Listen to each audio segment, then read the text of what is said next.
I gave my son $1 million. And this is where I live now. Every single cent, gone. Now you're probably looking at me and thinking, oh, that poor old woman. She must have been confused.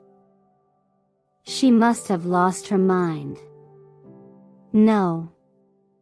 I was not confused. I was not senile. I had all my marbles. Every single one of them. And I still handed my son $1 million. And ended up here. So before you sit there feeling sorry for me, or maybe even a little smug, thinking you would never fall for something like this, I need you to understand something. Every woman sitting in a room like this, who handed everything she had to a child she loved, every single one of them was smart. Every single one of them thought exactly what you're thinking right now. So, stay with me. Because this story is not just mine. My name is Dorothy. I am 91 years old. And up until about 3 years ago, I had $1 million sitting in an account with my name on it. Now, I have a window, a small bed, and a woman named Rose down the hall who makes me laugh on Tuesdays. Life is funny like that.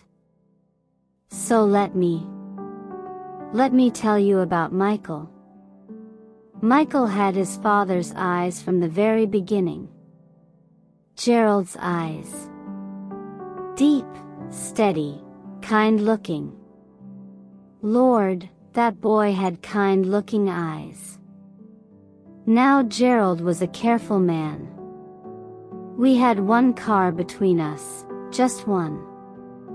He packed his own lunch every single day, egg salad mostly, because we couldn't afford for him to buy food at work. And I'll tell you the truth.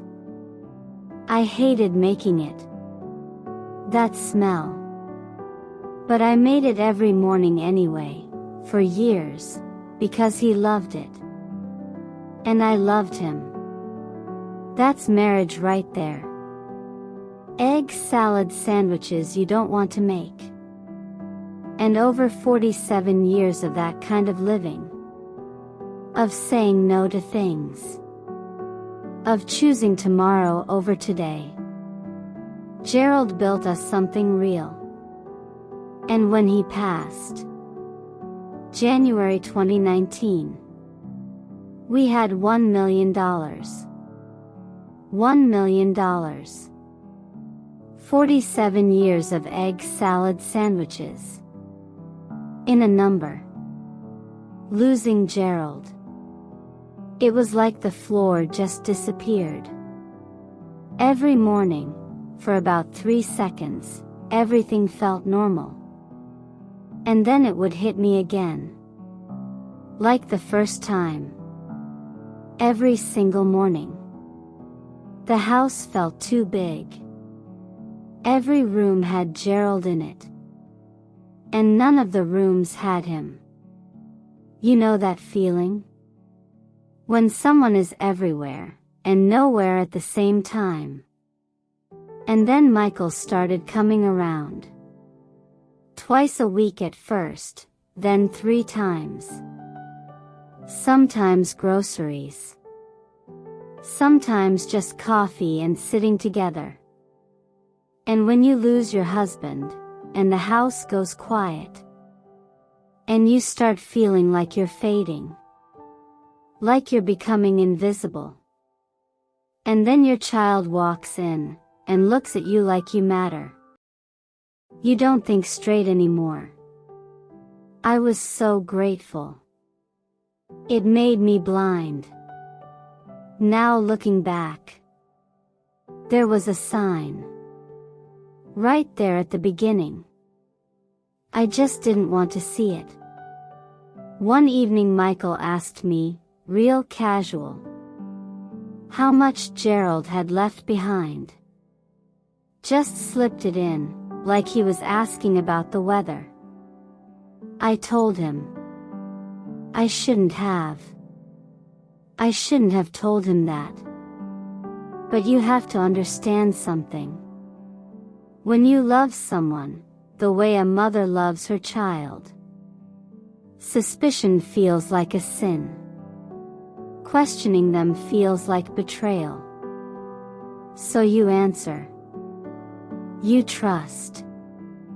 Because that's what love taught you to do.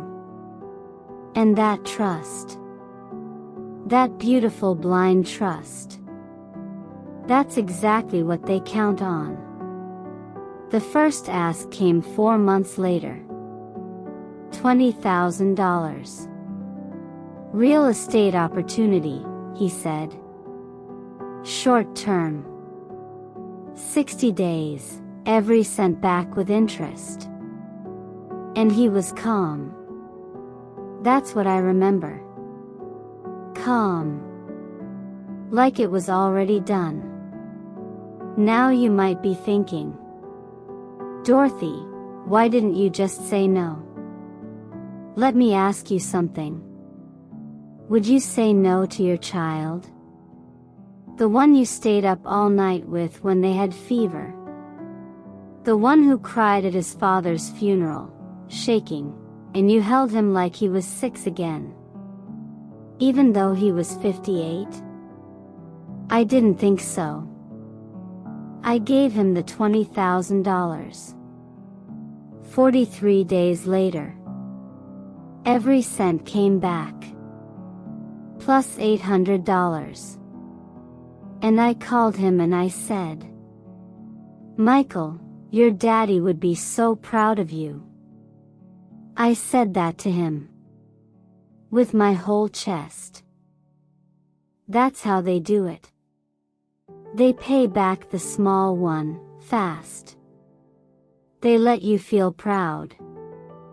They let you feel right.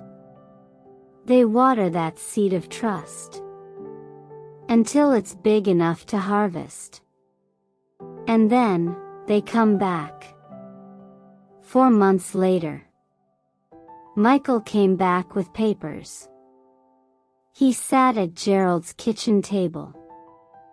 That table saw 47 years of life. Breakfasts. Arguments. Birthdays. Bills. Real life. And he spread those papers out. Thick, official. My name printed clean in black ink. Charts. Numbers. Everything climbing. Everything looking safe. Hopeful. And he looked at me. With Gerald's eyes. And he said, Mom, I want to take care of you. Mind you, I wasn't confused. My mind was sharp. I understood exactly what he was asking. But see, that is the trap right there. They use your own love against you. They take everything you taught them about family, about loyalty, and trust, and they point it right back at you like a weapon. And you do not even feel it going in.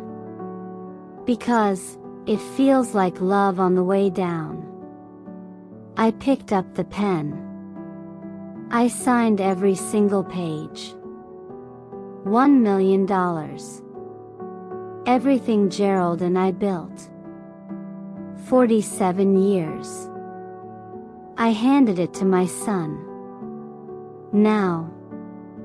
The call started getting shorter almost immediately. You know, I would call and he would say, Mom, I am in a meeting, I will call you back. Sometimes he did. Sometimes he didn't. And I sat there, telling myself, he's busy, he's working, he's building something for us. I told myself that for 6 months. Then my medication ran out. I called him. Just needed a little. Just enough for prescriptions. Nothing dramatic. He said, there were complications. Lock-in period. Could not access the funds without penalties. And I said, Michael, I'm splitting my pills in half. I need something this week. He went silence. Then his voice came back. Different. Flat. Cold. Mom. I already explained this. You signed the documents. There's nothing I can do. I'll call you later. He didn't. Something shifted in me that night. Something I didn't want to name. I picked up those papers. Sat at Gerald's table. And read them. Really read them. I didn't understand everything. But I understood enough. My neighbor. Linda. 74 years old and as sharp as anything. Linda found me at that table. With papers everywhere. She stood in the doorway and said, Dorothy, what is going on? I told her everything. She didn't judge me. Didn't gasp. Just took my hands and said, we're finding out exactly what happened today. Her nephew came. Lawyer. Sat at that same table. Read everything. The room got quiet. Too quiet. He looked at me and said, Mrs. Dorothy, I need you to take deep breath. Before I tell you this, the company doesn't exist. The investment isn't real. Every document. Fake. All of it. My son sat at his father's table and handed me lies. And the $1 million. Gerald's life. 47 years. Of egg salad sandwiches. Gone. I found a birthday card of last spring. Tucked in the back of my bedside drawer. Michael wrote it for my 85th birthday. Mom, you are the reason I know what love looks like. I would do anything for you. Anything. I sat there holding that card. Looking at his handwriting. Looking at this room. And I thought, that boy could write a card. I'll give him that. I just didn't know he was practicing. Anyway, I put it back. Haven't opened that drawer since. Now, see that gap? That gap between those beautiful words on that card and this room I am sitting in right now. That gap is not just my story. That gap is the most dangerous place a mother can live. Love is not what people say. It's what they do. Feelings lie. Birthday cards lie. Behavior does not. Watch what people do when it costs them something. Watch what they do when helping you is inconvenient. Watch what they do when nobody is looking. Because that right there, is the only truth that matters at 91. Or at 31. Or at any age. Michael never came. Not once. Not a call. Not a letter. Not a single word. For a long time I kept my phone close. Every ring. I thought, maybe, just maybe, a year ago, I stopped. And I'm alright. I really am. I have rows down the hall. I have my window. I have this story. But listen to me. Before you sign anything, ask yourself one thing. If this person had nothing to gain from me, would they still be here? If that answer takes more than a second, don't sign. Get your own lawyer. Keep something in your name. And, I remember what Gerald used to say. The money you save today is the dignity you keep tomorrow. I understand now. After all of this, I finally understand what he was trying to protect. And Michael, if you're watching, I made egg salad this morning. Still smells terrible. Some things never change.